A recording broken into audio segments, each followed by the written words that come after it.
2 जून 2023 शाम के 7 बज रहे थे। ओडिशा के बालासोर में सब कुछ सामान्य था। लोग अपने अपने काम से लौट रहे थे। कुछ लोग घर जाने की खुशी में थे, लेकिन किसी को नहीं पता था कि अगले कुछ मिनटों में सैकड़ों लोगों की जिंदगी हमेशा के लिए रुक जाएगी। एक ट्रेन, फिर दूसरी, और फिर तीसरी, और उसके बाद चीखें, अंधेरा और मौत की खामोशी। शाम का समय था। कोरोमंडल एक्सप्रेस पूरी रफ्तार से आगे बढ़ रही थी। ट्रेन के अंदर हर कोई अपनी अपनी दुनिया में खोया हुआ था। कोई मोबाइल पर बात कर रहा था, कोई खाना खा रहा था, और कोई खिड़की से बाहर अंधेरे में गुजरते पेड़ों को देख रहा था। एक कोने में बैठी थी सीमा। उसके साथ उसका 10 साल का बेटा आरव था।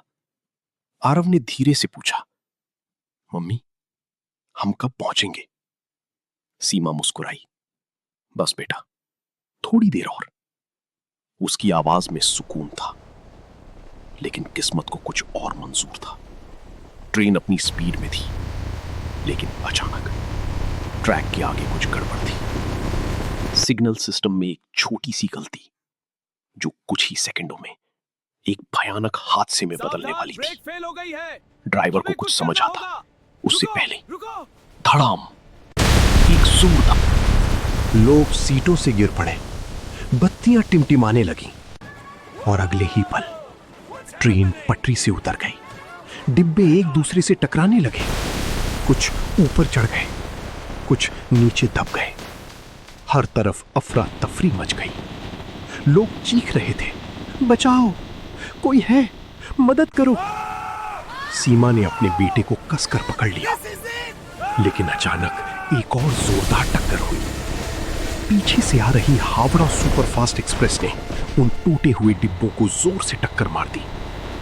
अब हालात और भी भयानक हो गए। चारों तरफ अंधेरा छा गया। टूटे हुए शीशे, मुड़े हुए लोहे और घायल लोगों की चीखें। एक आदमी अपने भाई को ढूंढ रहा था। रवि, कहां हो तुम? लेकिन कोई जवाब नहीं। एक बच्चा, मम्मी, मम्मी।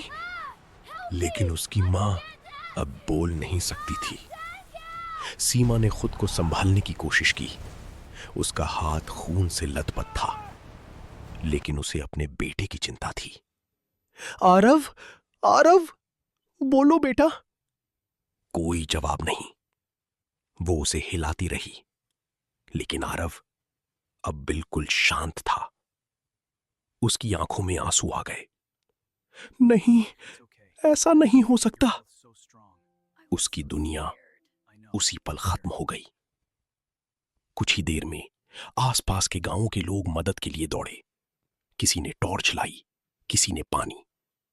फिर भारतीय रेलवे और एनडीआरएफ की टीमें पहुंची, लेकिन हालात इतने खराब थे कि हर डिब्बे में फंसे लोगों को निकालना एक बड़ी चुनौती थी। लोहे को काटा जा रहा था, घायलों को बाहर निकाला जा रहा था, और हर बार एक नई दर्द भरी कहानी सामने आ रही थी। भीड़ में एक आदमी पागलों की तरह भाग रहा था। मेरा बेटा, किसी ने मेरे बेटे को देखा क्या?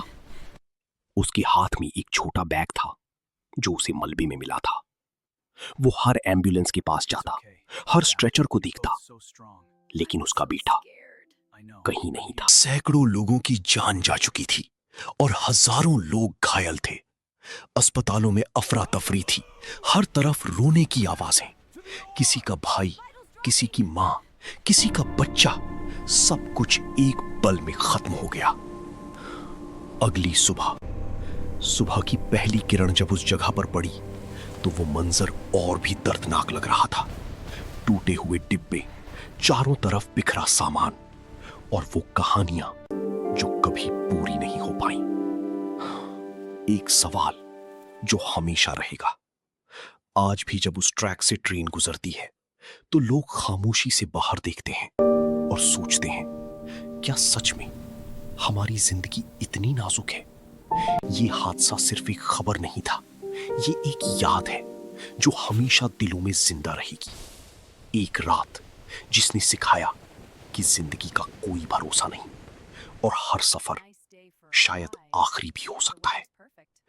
कुछ कहानियां खत्म नहीं होती, बस खामोशी में बदल जाती हैं। इसी प्रकार का डॉक्यूमेंट्री वीडियो देखने के लिए इस वीडियो को लाइक और चैनल को सब्सक्राइब जरूर करें।